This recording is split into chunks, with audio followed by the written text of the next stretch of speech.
Commonly known that psychosis is a major component of disorders like schizophrenia and schizoaffective disorder, but there are a lot of different causes for psychosis, and you don't necessarily have to have a psychotic disorder to develop psychosis.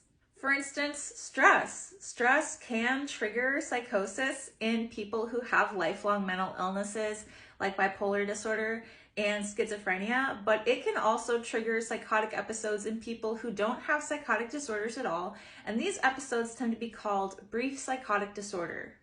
Brief psychotic disorder is a psychotic episode that lasts anywhere from 1 to 30 days and can often be triggered by extremely stressful or traumatic situations. Some common triggers are the death of a loved one, witnessing or experiencing an abusive act, car accidents, childbirth, natural disasters, and war. It's important to note that not everybody's experience with psychosis is the same. So while some people with brief psychotic disorder may already have a psychotic disorder, others may not. Likewise, not every episode of stress-induced psychosis is brief psychotic disorder. While some episodes may fall within the range of 130 days, some may last longer.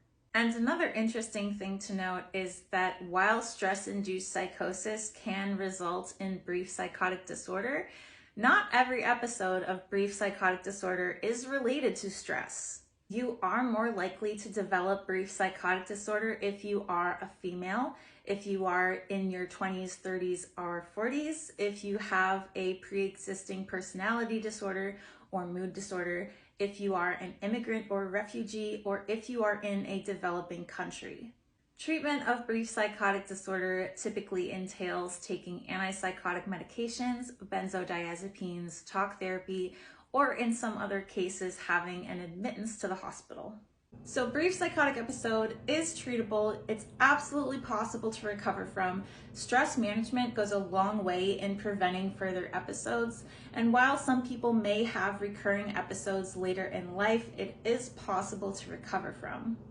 Delusions are fixed false beliefs. These are irrational beliefs that a person will hold on to firmly despite any evidence that they're not true. Say a person believed that they were all-powerful, or that they could control the weather, or that they could master any musical instrument that they picked up upon the first try. Now, surely that can't be true, but to the person who believes this, there is no refuting it. These are examples of some delusions that I've had as a direct result of my schizoaffective disorder, and these are a kind of delusion called grandiose delusions. Grandiose delusions are an exaggerated sense of self-importance, and people who have grandiose delusions have distorted and unrealistic beliefs about their own greatness. Some common kinds of grandiose delusions are the belief that a person may be incredibly intelligent or beautiful, that they are destined to accomplish great things, or that they will become rich and famous, that they're more important than other people, that they're misjudged and underappreciated by their friends and family, that they're possessed with supernatural powers, that they are secretly wealthy, that they're connected to powerful people who rely on them for advice, and that they're already famous but that they're hiding a secret identity. Now, what I find interesting about this specific kind of delusion is that while people who have these outlandish beliefs that they are larger than life, they will not go out of their way to draw attention to themselves. In fact, they will just act according to their belief. They will act in ways that seem rational to what they believe of themselves. These beliefs are caused by several different mental illnesses that include bipolar disorder, delusional disorder, schizophrenia and schizoaffective disorder, substance use disorder, and depression. Like I said, I've experienced it because of my schizoaffective disorder. I have schizoaffective disorder bipolar type, which means that I have mood episodes in my psychotic episodes, and for me, these are commonly mania. Delusions of grandeur are actually quite common with mania, and I believe that makes sense because when you feel manic, you feel on top of the world. And when you're an all-powerful being with superpowers who's famous and rich, you'd probably feel on top of the world too. Some of my delusions included having supernatural powers. I believed that I could control the weather and I was responsible for tropical storms. That was me. I also believed that I was secretly famous. I believed that I would save the world, and I liked to lay low, and I didn't want people to know my secret identity because it's kind of stressful being all important, you know? And I did think I could master any musical instrument that I touched. And by some strange stroke of luck, the first time I picked up an ocarina, I could just play the Mario Brothers theme. I don't know why, but that was enough to prove to me that I was a musical genius. So I certainly wasn't trying to draw attention to myself because I wasn't anything special. I was just better than you. It's an interesting delusion to have, especially if you're someone like me who has a lot of insecurities and low self-esteem, because that kind of like inflated sense of self gave me confidence.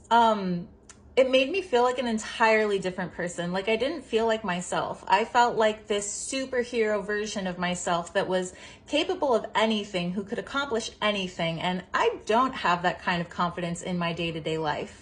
So while it is an exciting experience to have a delusion that grand, I wouldn't say that I ever want to experience that again.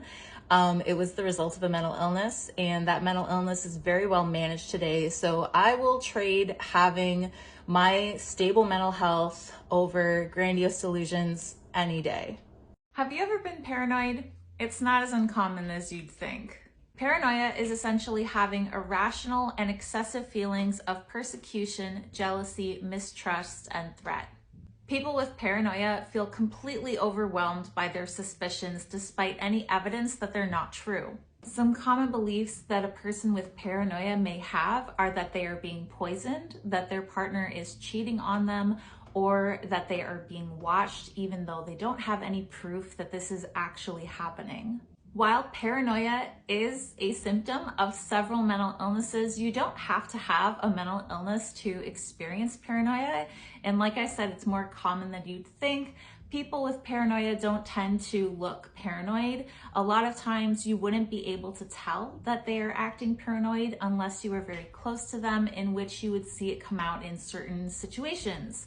Say if you were the source of their paranoia, if they thought you were the persecutor, they may act strangely around you, and in their everyday, day-to-day life, they could go about going to work, going to school, acting perfectly normal, and you'd never be able to tell. So anyone can experience paranoia, and some common signs of paranoia include having an obsession with the hidden motive of others, feelings of mistrust or suspicion towards others, being argumentative, being irritable, being aggressive, having poor relationships with others, which can lead to isolation, a lack of insight into the irrationality of their beliefs, holding grudges against others for their perceived acts of harm, remembering events differently from how they actually happened, defensiveness, agitation, anxiety, hypervigilance, a consistent belief that their partners are being unfaithful to them, and still being able to perform in their day-to-day lives despite their paranoid behaviors. Like I said, anyone can experience paranoia, and I myself have had paranoia in and out of mental illness. In the past, I've had paranoia that my friend group was stabbing me in the back. And while that did go on for months without any evidence that it was true, it did ultimately come true. I don't know if that was some sort of a self-fulfilled prophecy because I was acting so irrational, but nonetheless, I was paranoid about that for months. Paranoia is also often the cause of several mental illnesses, including paranoid personality disorder, delusional disorder, bipolar disorder, schizophrenia, and schizoaffective disorder. It can also be triggered by drugs and alcohol. It can be triggered by childhood trauma, extreme levels of stress, insomnia, improper sleep, say not getting the right kind of sleep or not getting enough sleep, and also socioeconomic issues. Paranoia can be treated with medication and therapy, specifically cognitive behavioral therapy, CBT. It can be very effective in group therapy. Also, you can treat it holistically. You can treat it with yoga, meditation, Tai Chi, things like that. It can be difficult to get treatment for paranoia because of the distrust of others, and a person with paranoia may have difficulty trusting a doctor or therapist. However, with encouragement, it is absolutely possible to get treatment and recover from paranoia.